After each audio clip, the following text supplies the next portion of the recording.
പിതാവിന്റെയും പുത്രന്റെയും പരിശുദ്ധാത്മാവിന്റെയും നാമത്തിൽ ആമേൻ. ഈശോയുടെ സ്നേഹം നിറഞ്ഞവരെ, വിശുദ്ധ ലൂക്കാ അറിയിച്ച സുവിശേഷം 4-ാം അധ്യായം 14 മുതൽ 22 വരെ വാക്യങ്ങളാണ് ഇന്ന് സുവിശേഷത്തിലെ പരിശുദ്ധ കുർബാനയിലെ നമ്മുടെ ധ്യാന വിഷയം. ഈശോ തന്റെ പരസ്യ ജീവിതം ആരംഭിക്കുന്നു. അതോടൊപ്പം നസ്രത്തിലെ സിനഗോഗിൽ ഈശോ തിരുവചനം വായിച്ച് ജനങ്ങൾക്ക് വ്യാഖ്യാനിച്ചു കൊടുക്കുന്നതാണ് ഈ വചനഭാഗം. തിരുവചനം പറയുന്നു, ആത്മാവിന്റെ ശക്തിയോടുകൂടി ഈശോ ഗലീലയിലേക്ക് മടങ്ങിപ്പോയി.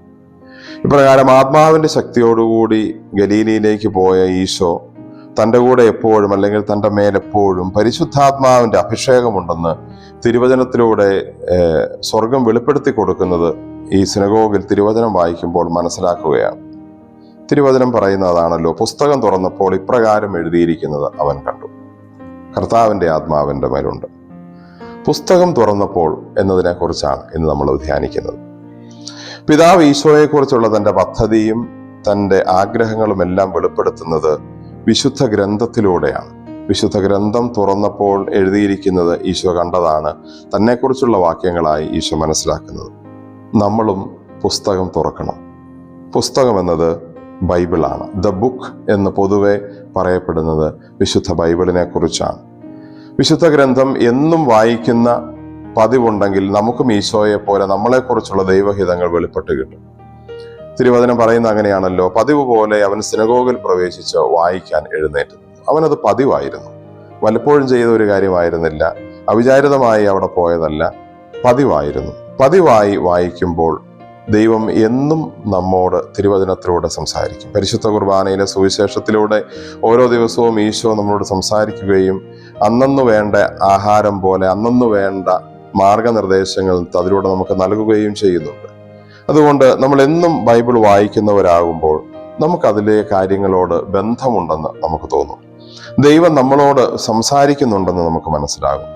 നമ്മെക്കുറിച്ച് ദൈവത്തിന് പറയാനുള്ളത് ഓരോ ദിവസവും നമുക്ക് കേൾക്കാൻ സാധിക്കും.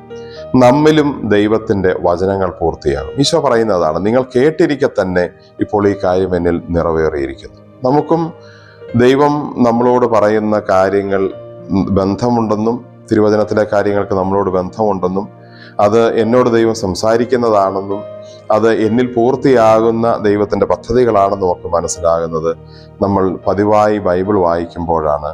അതിന് പുസ്തകം തുറക്കണം. പുസ്തകം തുറന്ന് ബൈബിളിനോട് കൂടുതൽ സ്നേഹമുള്ളവരാകാൻ, ദൈവവചനത്തോട് കൂടുതൽ താല്പര്യം കാണിക്കുന്നവരാകാൻ നമുക്ക് പരിശ്രമിക്കാം. നമുക്ക് പ്രാർത്ഥിക്കാം. കർത്താവായ ഈശോയെ, പ്രഭാതത്തിൽ ഞങ്ങൾ അങ്ങേ ആരാധിക്കുന്നു, സ്തുതിക്കുന്നു, നന്ദി പറയുന്നു.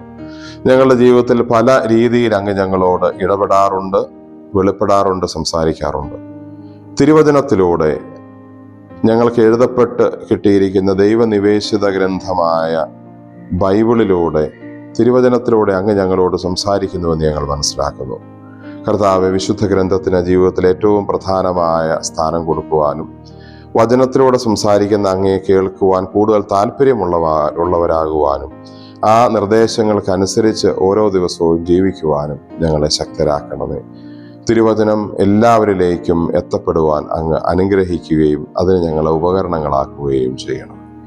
നമ്മുടെ കർത്താവ് ഈശോ മിശിഹായുടെ കൃപയും പിതാവായ ദൈവത്തിന്റെ സ്നേഹവും പരിശുദ്ധാത്മാവിന്റെ സഹവാസവും നാം എല്ലാവരോടും കൂടെ ഉണ്ടായിരിക്കട്ടെ, ഇപ്പോഴും എപ്പോഴും എന്നേക്കും. ആമേൻ. ഈശോ മിശിഹായ്ക്ക് സ്തുതിയായിരിക്കട്ടെ.